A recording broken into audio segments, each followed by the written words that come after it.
Taiwan's defense ministry said dozens of fighter jets crossed the median line in the Taiwan Strait. Taiwan's air defense identification zone. China claimed it was reacting to provokings and collusion between the United States and Taiwan. Oh gosh, this is so childish. Look at me, I'm on crusade again. Hi everyone, I'm Chifei Fan. Part of life in Taiwan is knowing that the Chinese do not respect our boundaries. But how often do they send their fighter jets across our median line? In 2022, the American military reported 1,700 instances of Chinese jets crossing into Taiwan's air defense identification zone. This is an 80% increase compared with 2021 and a direct response to Nancy Pelosi's visit to that island in 2022. And 2023 was even worse. In the first half alone, air incursions were up 54% compared with 2022. Have you ever wondered why they keep sending their jets over? If they are not coming to fight, what's their purpose? Are they trying to intimidate us, or they just want a selfie? Okay, obviously not for selfies. What the Chinese are doing is a tactic known as gray zone aggressions. This term refers to the use of unconventional military tactics that fall below the threshold of war. In other words, it's like they are kicking the ball around the sidelines. They haven't actually fired their weapons yet, but they are hovering in the area, sending the message. I haven't attacked you yet, but I can. 你家住在这儿，这块地方你说这是你的院子。就他认为那是他的院子，而且他每天就在你的院子里面拿着刀子走来走去，走来走去。问题这个院子呢，离你家就只有一步之遥，对你的威胁很大，他随时随地可以跨进你的家里面，这就是一种灰色的威胁，灰色的侵犯。So, can they really achieve their goals just by pressuring us like this? Of course they can. Let me give you an example. Wilson Reef is a contested area in the South China Sea. In March of 2021, more than 200 Chinese civilian fishing boats surrounded Wilson Reef, negatively impacting Filipino fishing operations. The Philippines accused these Chinese vessels of being part of maritime militia under the command of the Chinese military. They said they were encroaching on the Philippines' economic waters, leaving the Filipino boats no option but to withdraw. In response, the official Chinese stance was that these fishing boats were just seeking shelter from bad weather at the Wilson Reef. They would leave once the weather improved. Let's take a closer look together. Have you ever seen fishing boats so nearly aligned in the middle of the ocean, seeking shelter from bad weather? Filipino fishermen who made a living near Wilson Reef were severely impacted by these actions. And if these Chinese fishing boats continue their actions, the Philippines would be forced to give up these fishing grounds entirely. China would then start sending troops to take control of Wilson Reef, achieve its mission of occupying a new island and expanding its sphere of influence. The entire process would be achieved without any traditional military force, just using civilian forces or official forces disguised as civilian forces. In response to this, the Philippine government has filed multiple diplomatic protests over the years. They even obtained a ruling from the International Tribunal, which stated that the South China Sea does not belong to any specific country's territorial waters. The result: Chinese fishing boats continue to operate in this area and disrupt Filipino fishing operations. More recently, the Philippines has accused China of installing floating barriers in the South China Sea to stop Filipino fishing boats from entering disputed areas. We've all become accustomed to seeing reports of Chinese aggression in the South China Sea. However, this year, the Philippines had a change in leadership, with Duterte being replaced by Marcos, who's strengthened military cooperation with the United States and decided to take a tougher stance against China. This is Taiwan, this is China. The median line on the Taiwan Strait actually dates back to the 1950s when the US and Taiwan entered into a defense treaty. The line served as the informal boundary for both the PRC on China and the ROC on Taiwan, since both sides were threatening to invade each other at the time. The line has been approximately where it is today, but it wasn't until 2004 that it was formally declared by Taiwan's Minister of Defense, Li Jie, to be between 27 degrees north and 123 degrees east, and 23 degrees north and 119 degrees east. For decades, the median line was part of a tacit understanding between Taiwan and China, a way to avoid accidental conflict. But in March 2019, China broke this understanding and started sending its aircraft across the line with greater and greater frequency. 台湾是中国领土不可分割的一部分，不存在所谓的海峡中线。 At first, they only crossed the line in response to significant political events in Taiwan, such as the first democratic presidential election in 1996, or after the DPP took office in 2016, which was considered as anti-China. But since 2019, the Chinese military has increased their incursions, going from testing the waters to deliberate aggression. They also started sending numerous research vessels and dredging ships over the boundary in the ocean, and this has pretty much become the norm today. Chinese incursions primarily occur near the southwestern end of the median line, which is further from Taiwan and harder for us to monitor and control. But sometimes the aircraft also cross the line near the central and northern parts of the median line, closer to Taiwan. What are the potential consequences of these tactics? First, the southwestern part of the Taiwan Strait is a vital international shipping route and an essential operational area for submarines. If China can control this area underwater, they can position submarines there before an invasion to ambush ships trying to access Kaohsiung Harbor. Second, the southwestern area of the Taiwan Strait is very close to the Penghu Islands. If China controls this part, they could block Taiwan's supply route to the islands of Penghu, Dongsha, and Taiping. Third, these incursions means our Air Force must be on high alert at all times, ready to intercept Chinese planes at any given moment. Personnel and equipment must always be on standby. If the incursions start ramping up, they could exhaust our Air Force before any actual combat takes place.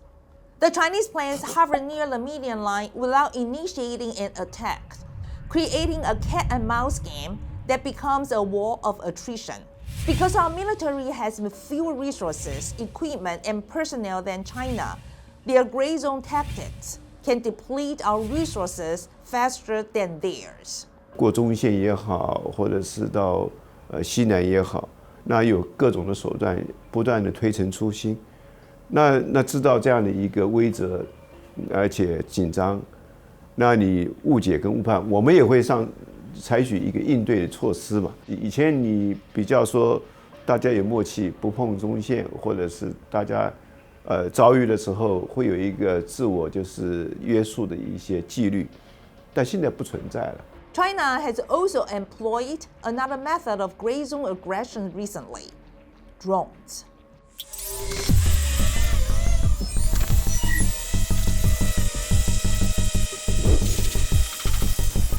China has been sending drones into airspace of Taiwan's outlying islands like Jimen and Mazu, capturing images of our defending forces. These unmanned drones are small and fly at slow speeds and low altitudes, making them hard to detect with radar. It is difficult to shoot them down with conventional anti-aircraft missiles, even if you could. It could be like using a cannon to kill a mosquito, which is not cost-effective. More than that, if we launch missiles at them, this would tell them everything about our missile launch sites, their locations, and our radar capabilities. Some of you might be thinking, this is just gray zone aggression. They are not really attacking, so we can just ignore it, right? But military issues aside, what about the effect that has on the general public? Last year, Chinese military drones flew over the islands of Jinmen and Mazu and filmed Taiwanese soldiers throwing rocks at them. China then released this footage on their state-run network CCTV to mock our soldiers, which made Taiwan look weak. The challenge for Taiwan is that we can't be too soft, but we also can't be too hard. So the delicate balance that Taiwan needs to play is how do you demonstrate your willingness to defend the space around Taiwan, to be firm, while at the same time making sure that you are not the first to provoke China. This balance is not easy to achieve, but it must be done. Because if gray zone aggression is not managed properly, it has the potential to escalate into a full-scale conflict. The most recent example is what happened in eastern Ukraine. This is Russia, this is Ukraine. In order to take control of the Donetsk and Luhansk region in the eastern Ukraine, Russia first disseminated a large number of fake news stories through the Ukrainian media, stoking the divide between Ukrainians who identify as Ukrainian nationals and those who identify as Russian nationals. By 2014, pro-Russia residents of the eastern part of Ukraine have formed militias, attacked government institutions, declared a separatist government, and even clashed with the Ukrainian military. They eventually declared independence, breaking away from the control of Kyiv. Despite Ukraine presenting evidence that Russia was covertly aiding the rebels, the Russian government denied involvement, claiming it had nothing to do with the war, stating that it was not a Russian affair. In Taiwan, China could use a similar playbook. For instance, China can send hundreds of soldiers to Taiwan's outlying islands to seize military facilities and take government personnel hostage. Then they could initiate a referendum on those islands for the residents to vote on unification with China. What should our central government do in this case? Should we risk sending our military to address the situation? Or should we appeal to international law to seek resolution? Another thing China could do is use large civilian ships to blockade these outlying islands, preventing Taiwan from sending supplies. This would also put us in a similarly difficult situation and increase the risk of armed conflict. So what should Taiwan do about all of this? First, Taiwan should classify and grade the various types of China's gray zone aggression. High-intensity actions, there are clear escalations, and could change the status quo, should prompt a response from the Taiwan government. In the most severe cases, we may need to use military force. 基本上就是数量越多，靠你的越近，挑衅的动作越明显，那代表的强度就越高嘛。像8月军演啦，这就是一个强度很高的啊，它都已经接到你24海里、12海里，那这种东西已经牵涉到侵犯我们真正的主权的问题，而不是很接近的问题。你当然要应对的激烈程度当然要比较高啊。For lower intensity actions, such as sending research ships and dredgers, conducting ocean surveys, or altering the ocean floor topography, we still need to respond because this could impact our naval operations. But these activities typically involve armed vessels. So if we deploy our Navy, we might actually escalate the conflict. That's why, when you see the news, who is it that responds to China's dredging boats? It is the Coast Guard.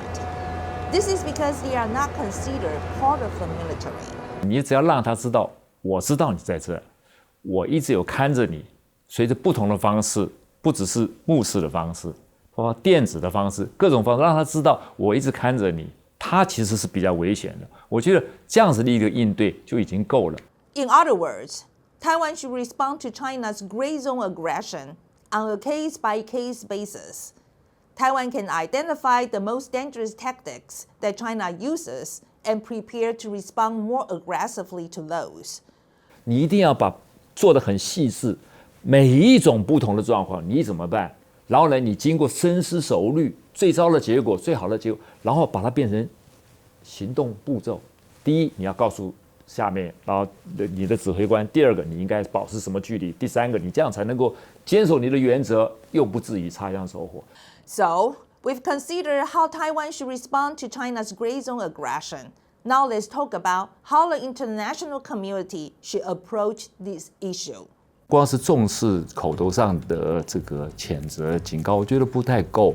国际社会应该要去做一些更积极的动作，因为现在这个 gray zone 的 aggression 并不只有在台海发生，现在在南海、菲律宾那边比我们还要严重，说不定他们那边发生意外的可能性比台海还要高。但这都是国际社会需要关注的地方。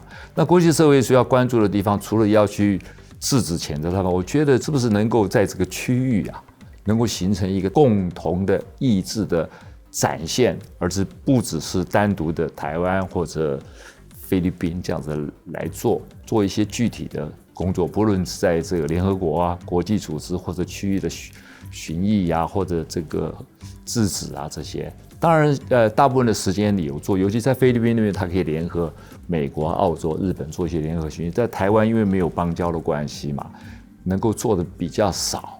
但是我觉得一个强烈的信号还是要送出去，国际社会非常非常的重视，而且国际社会不认为这样做是对的。